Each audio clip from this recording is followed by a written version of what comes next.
How's it going, guys? Today we're going to be cutting a wrench in half and then hitting it with a hammer until it looks like a knife. Now be advised, I am taking full advantage of camera angles right here to make it look like this knife is properly proportioned when it absolutely is not. Consider it a peek into an alternate dimension where I'm a good blacksmith. And in reality, here's what it looks like. I know what you're thinking, not pathetic at all. But despite the fact that the blade is so baby tiny, it is still hecka sharp. Oops. You didn't see that.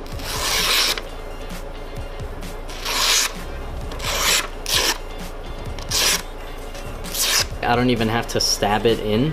I just touch it and then drag it across and it just cuts right through it. It's like a lightsaber. Cuts through it like paper. I mean, it's definitely still not something you would ever want to be cut by. I'll make sure to explain pretty well what went wrong, why the blade ended up so tiny, I guess why the whole thing ended up so tiny later in the video. But yeah, you'll be able to make a pretty good, actually very good, full-size karambit with this tutorial, no problem. So I hope you guys enjoy it. Here we go. Alright, so I'm starting out with a 21mm Husky wrench from Home Depot. Obviously just buy whatever wrench size fits your finger best, but what I am going to be doing for the forging process is, as you can see here, this part is curved so that you can fit your hand under it when you're going for nuts and bolts on flat surfaces, but since we obviously don't need to be doing that anymore, I'm going to be heating it up right about here, and then to make sure that I don't deform the ring, I'm going to dip just the ring in water so that solidifies, and then I can flip it over to a convex and just pound right here on the edge of the ring, and that will flatten out this right here. Then once I got that straightened up, I'm going to heat up the same area, quench it in the same way, and then I'm going to pound right here a little bit so that I can scoot this ring more towards this side so that when you put your finger through it,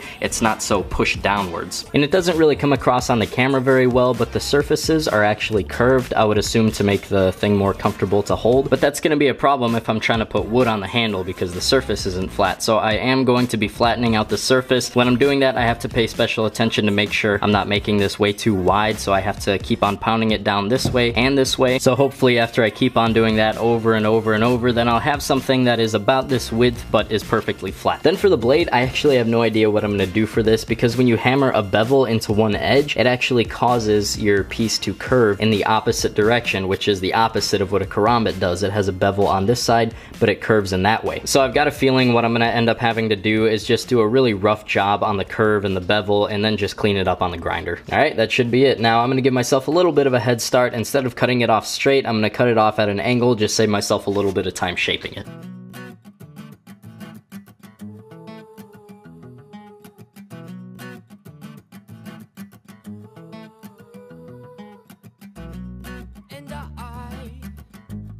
Just wanna get by.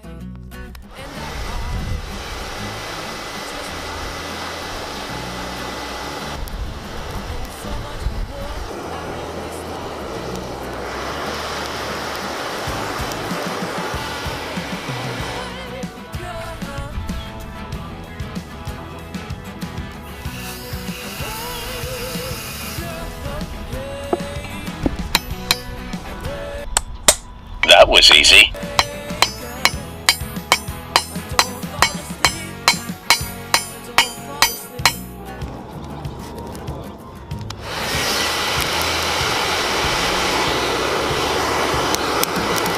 Okay, so as you just saw, right after I did that initial straightening of the ring, I then realized that that was a lot easier than I thought it was going to be, so I tried to go ahead and go for that next angling of the ring so that, you know, your finger wouldn't get pushed down so far. But when I did that, that accidentally sort of deformed the ring, so I'm going to try to see if I can round the ring back out by hitting directly in the center of it with the ball peen hammer. This is experimental. I have no idea if it's going to work. Cross your fingers.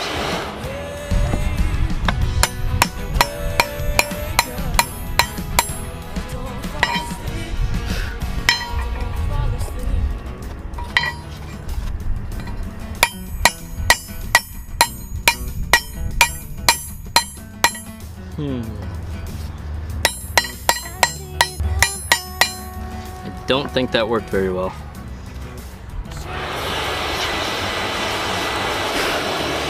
Alright, plan B, I'm going to try to use this big ol' Allen key to pound through the ring.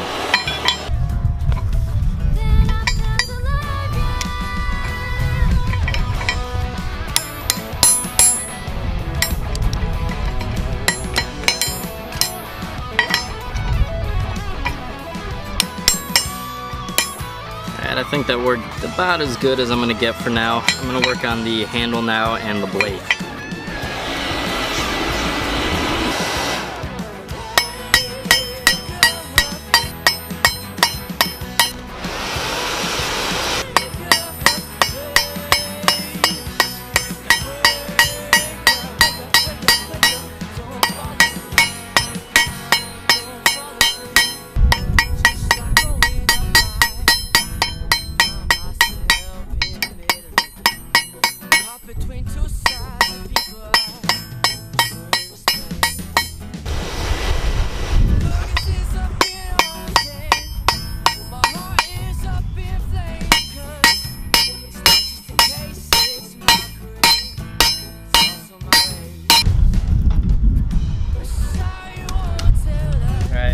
Working on the curve.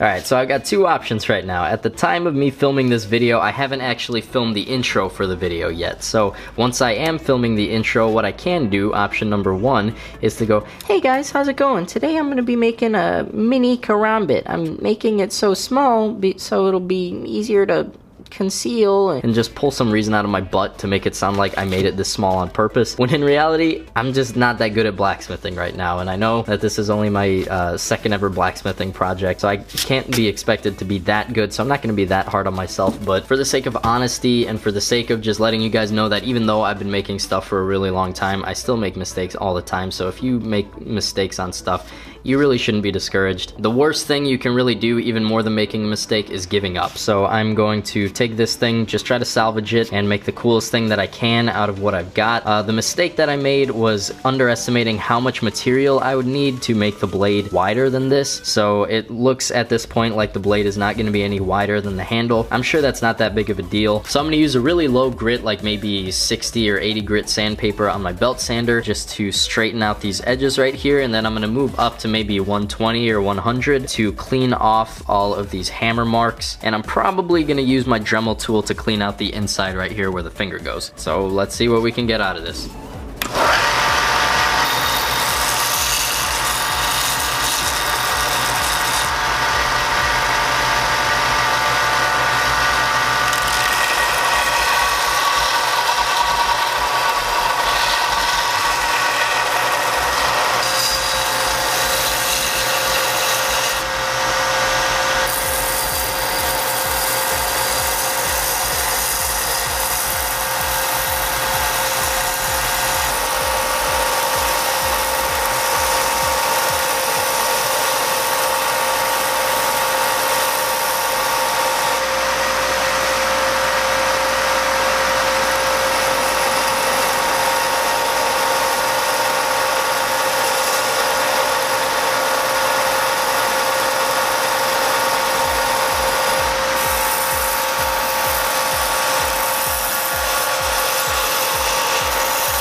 Alright, it actually did not turn out that bad. Now, I do still kind of wish that I could have had the blade a lot bigger, but there is a certain charm that having the tiny little blade on it has. It sort of reminds me more of like an animal's claw, like a bear claw or a tiger claw or something. It's gonna look a lot better once I get it polished up and everything, but before I do any of the polishing or the sharpening, I still have to harden and temper the blade. To harden it, I'm just gonna throw it back in the forge, get it up to critical temperature, which is the temperature at which a magnet will not stick to the steel anymore. And then once it's that hot, I'm going to dip it in this motor oil right here. Now right now it's really too dark outside for my camera to be able to show you guys anything useful, but if you really need a visual aid, go ahead and watch my anvil video. I do quench a knife in there, but for here I'm just gonna skip to after that. Alright, now after the initial hardening, here's how you can tell if the blade hardened properly. If you take an unhardened piece of steel and you rub a file against it, I'm not sure if this comes across on the camera very well, but there's these scratch marks in it. But with the hardened blade, you can even hear it, the file just skates across the surface of it. Now I'm gonna sand off all the caca with some pretty light grit sandpaper. I think this is about 160.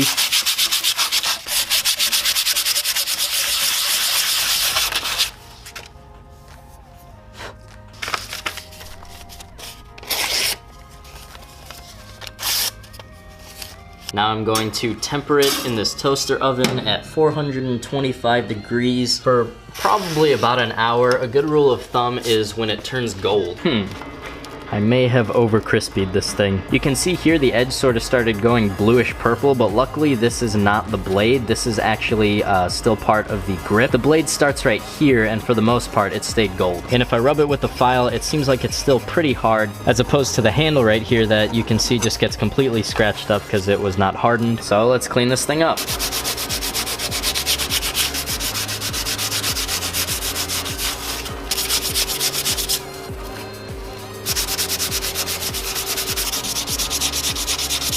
Alright, now that I got most of the gold cleaned off, I've got this cup of water, I've got a whetstone, and I've got some dish soap. So I'm going to wet the stone. I'm gonna let it sit for like an hour to let the water soak into it. Now in the present future, I'm going to apply some dish soap to the stone and give it a good old rub. Yeah, boy. And now because the blade is concave, I can't really use the flat part of the stone. I have to use the edge of it. So you're going to angle it and draw it across 3 times. This way 3 times. I'm starting on the rougher side, by the way, so 1, 2, 3, 1, 2, 3, and basically just do this until you die. Then, as I'm sure you can imagine, when you're done here, you flip it over, do it on the other side. Then to fine tune the blade even more, I put some of this 800 grit wet dry sandpaper onto a wooden dowel, and you might have trouble believing this, but I'm going to rub the blade on it. And then finally I'm going to strop the blade. I'm just going to use the other end of this poplar dowel. The only difference between stropping and sharpening is that instead of going in this direction, you're instead going in the opposite direction. Now I'm going to do some little things on the blade.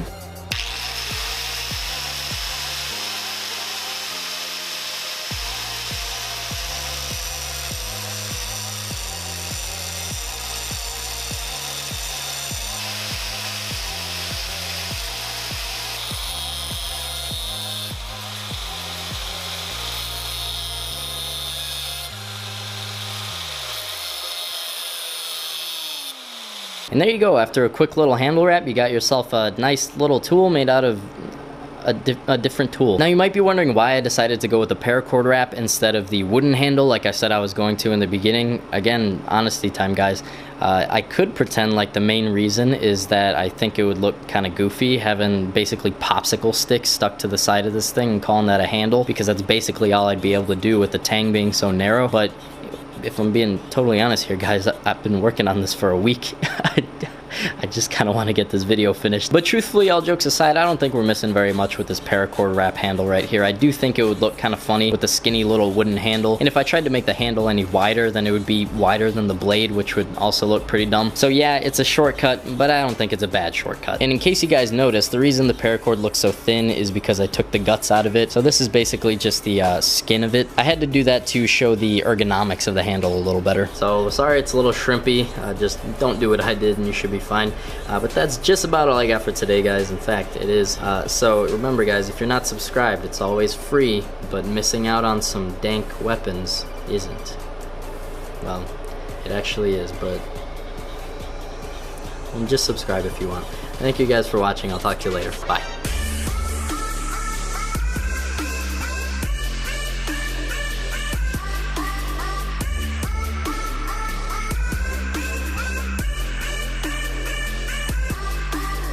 See that? I was in fact not making out with a perfectly spherical female. I was messing around with a sangria bottle, and I like sucked the air out of it, and then I was like sliding the vacuum all over my face. I left it in one spot for too long, so it I guess you could say it gave me a bit of a hickey.